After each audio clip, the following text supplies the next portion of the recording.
जी आज हम civil line पे आए हैं जनाब।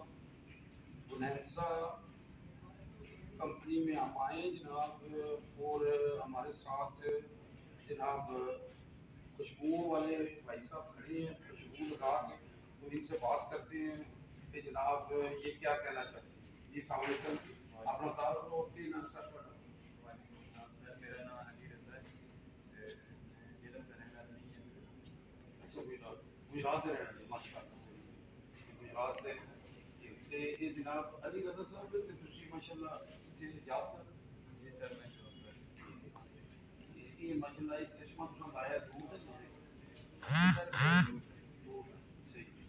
ते ये तुसी मतलब की कहना चाहोगे, कुछ कोई पब्लिक को मैसेज देना चाहते हो कुछ अपने शॉप के बारे नाल या कंपनी के बारे नाल या अपने को। जी मैं कंपनी के बारे में यहाँ का कि साडी कंपनी की प्रोडक्ट बहुत अच्छी है, लोगों ने ध्यान रखा है।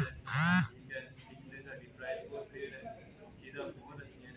मेरे ख्याल में जिन्होंने ब्रांड नहीं यूज़ किया उन्होंने एक दफ़ा जरूर करना चाहिए। ये चीज़ मेरी यूज़र है कपड़े वगैरह का, उन्होंने एक दफ़ा लेडीज़ जेंट्स परफ्यूम भी ट्राई करनी चाहिए। जी माशाल्लाह जी, जब के जनाब बड़ी प्यारी आदत है कि आओ ना तो खुशबू लाते तो खुशबू लगा के जनाब मतलब बड़ा मजा आता है कि जनाब।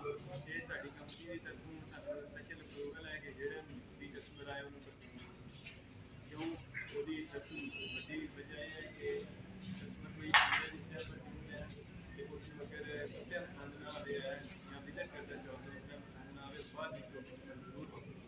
बड़े 90% इफेक्ट नहीं साडी जेड़ी होती है ना। जी अच्छा, ਤੁਹਾਡੇ ਕੋਲ ਸਭ ਤੋਂ ਜਿਹੜੀ ਅੱਛੀ परफ्यूम ਤੇ ਸਭ ਤੋਂ ਕਾਸਟਲੀ परफ्यूम ਦਾ ਕੀ ਨਾਮ ਹੈ। साडी परफ्यूम जी सब तो अच्छी है ना, उसका नाम है मस्क। कोई कॉस्टली नहीं है, लेकिन परफ्यूम जी है प्रीमियम प्रीमियम भी परफ्यूम यूज करते हैं वो सारे को सबको पसंद आए वो सारे अगर तुम कॉस्टली भी जाओ तो जेंटलमैन परफ्यूम है, किंग है एक बंदा, इसके अलावा वूड सुप्रीम है, फेमस ही है कि भी बहुत ज़्यादा ना इस तरह कॉस्ट में यूज नहीं ज़्यादा नहीं है कि किसी बाकी ब्रांडों ने इसको कंपेयर कर रीजनेबल।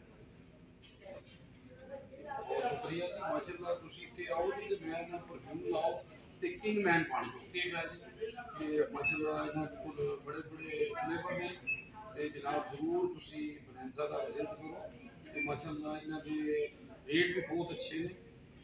UG news